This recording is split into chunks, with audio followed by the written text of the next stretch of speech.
Hi, I'm Joe Pulizzi, and welcome to Content Inc. Since CEX, I've been thinking a lot about my ongoing move from being the content marketing guy to something different. It's been tricky. In most circles, I'm still known as the content marketing guy. In others, I'm the content entrepreneur guy or the creator guy. Someone even called me the Cleveland, Ohio guy. And yes, more than a few people still call me the guy in orange. To be honest, I'm having a bit of a complex. And it's mostly my fault, not in a bad way. But ever since selling Content Marketing Institute, I've done a lot of different things. Some intentional, some a bit random, and not always tied together. Maybe you've felt that way with your own projects. But after hearing my friends Clouse and Acunzo speak recently, I realized I need something simpler, something that ties all these projects under one clear idea. And I think this might help you too.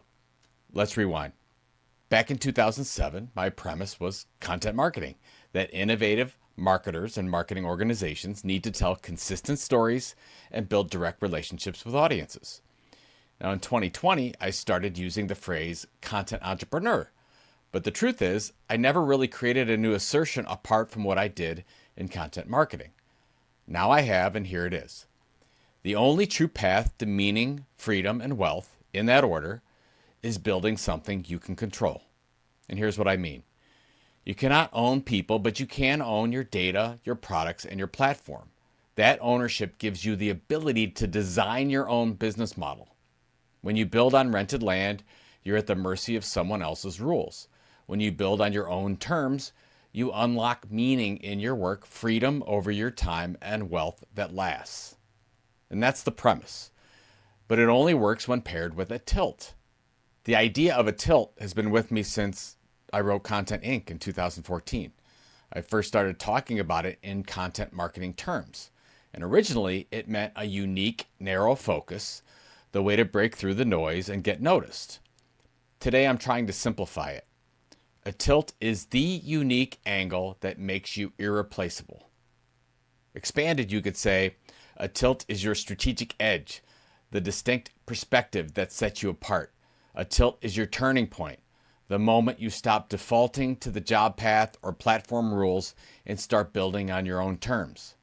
A tilt is your foundation, the base that shapes the model leading to meaning, freedom, and wealth. So let's try to connect the dots. My premise is that the path to meaning, freedom, and wealth is building something you control. My tilt is how I help creators find the unique angle that makes them irreplaceable. When someone asks me what I do, I can now say I teach creators how to build meaning, freedom, and wealth. And to do that effectively, you need a tilt. So how does one look at this in practice? And I applied it to my podcast. So if I look at this podcast, Content Inc., I might say the tilt is entrepreneurship stories told through the lens of audience-first creation. The premise is if you build an audience first, you can design any business model you want. And why it works, other shows focus on startups, funding, or scaling. Content Inc. focuses on the overlooked but repeatable strategy of building direct relationships first. If we go to the This Old Marketing podcast, we might say the tilt is modern marketing through the lens of history and storytelling. The premise would be the patterns of the past explain why ownership and audience always win. And it might work because other shows chase the news cycle. This Old Marketing slows down a bit, zooms out, offers some more context, plus Robert and I add a bit of foolishness along the way. Different shows, different flavors, but both tie back to the same premise. Ownership leads to meaning, freedom, and wealth. So that's where I am now, looking at my newsletter, my website, my IP, my bio, everything through this premise and tilt lens. So let me turn this to you. What is your tilt? What is the unique angle that makes you irreplaceable? And what is the defensible premise that flows from it? If you can't answer that clearly, you are definitely at risk. You're renting, not owning. You're blending in and not standing out. But if you can answer it, you've got the raw material for meaning in your work, freedom over your choices, and wealth that hopefully lasts a long, long time. Thank you for listening. And until next week, keep building.